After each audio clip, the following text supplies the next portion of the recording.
Today I wanted to show you the installation of the ARB rock sliders and skid plates. I also want to do a strength demonstration and find out if these guys can lift the entire side of the car. These ARB rock sliders look really good. High quality powder coat on them.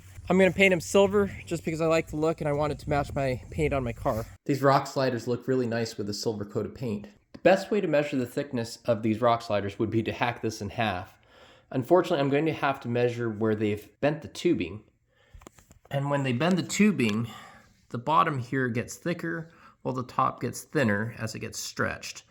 So I'm going to measure it right here where it has the least amount of bending, right in the center. Using a set of dial calipers, I'm just going to get in here and get an approximation. 0.105 inches. This says it's packed with the fitting kit. It is not. This hardware kit, part number 6172141 for the sliders, did not actually come with the slider, so I had to buy this separately. I just measured the weight of the sliders. I came out with 47.6 pounds with just the sliders and hardware, and 23.5 pounds with the skids and hardware, for a total of 71.1 total pounds. The hardware kit comes with some fitting instructions for the sliders. It comes with 4 plugs for the ends of the sliders, 16 flat washers, 16 split washers, and 16 screws, along with a sticker. Place these 4 rubber plugs into the ends of the rock slider. Now I'm going to test fit the screw into each of the 16 holes in the chassis of this FJ. I was easily able to thread this into the first one, but the second and third, and now the fourth, I'm having a hard time threading these into these holes.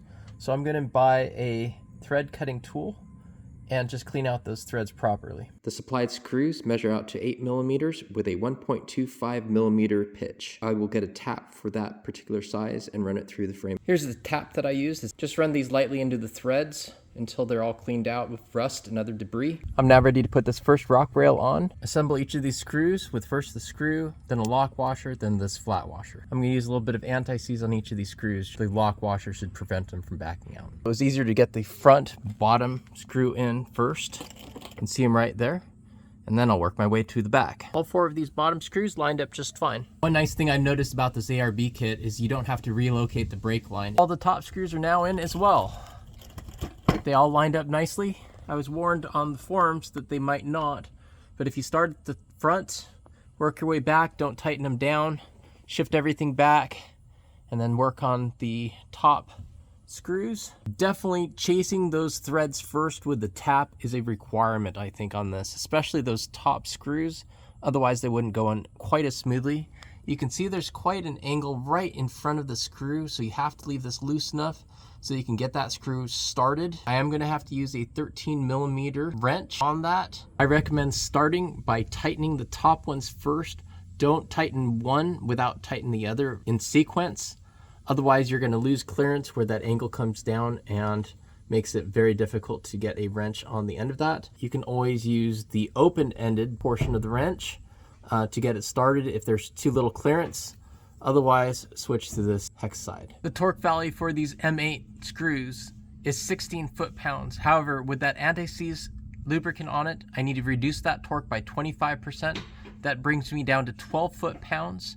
What I did is I torqued these bottom screws to 12 foot-pounds with a torque wrench, and then I used my standard wrench right here, and I felt what 12 foot-pounds felt like, and then I torqued all the additional screws to that same 12 foot-pounds by feel. I'll be putting on the skid plates next.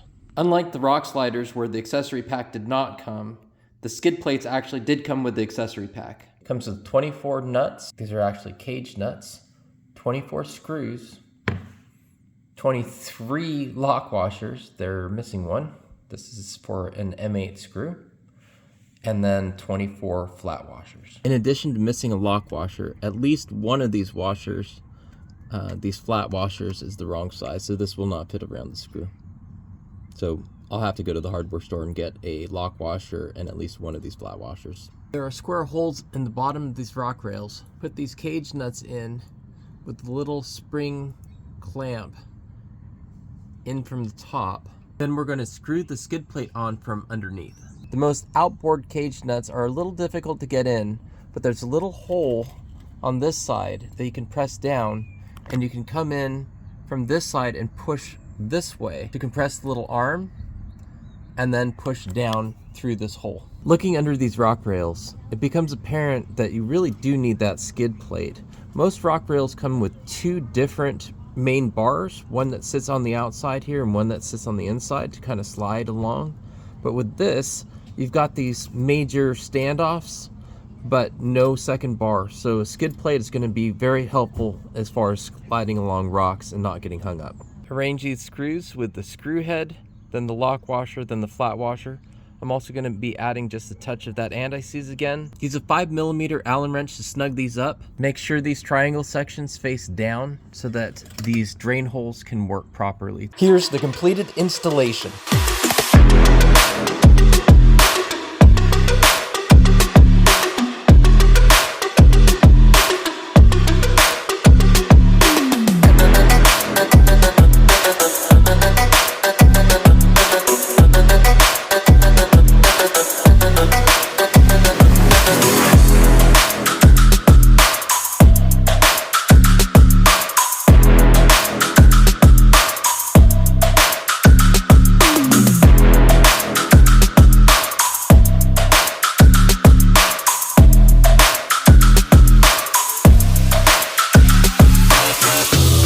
One last thing to note on these ARB rock sliders.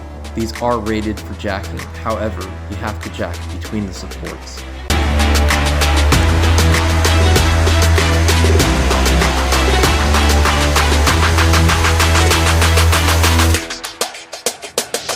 Okay, as you can see, the entire left-hand side of this car is off the ground now. Both wheels are free, so this ARB rock slider is definitely capable of handling the full weight of this side of the vehicle. I think my roll of tape is adequately squashed.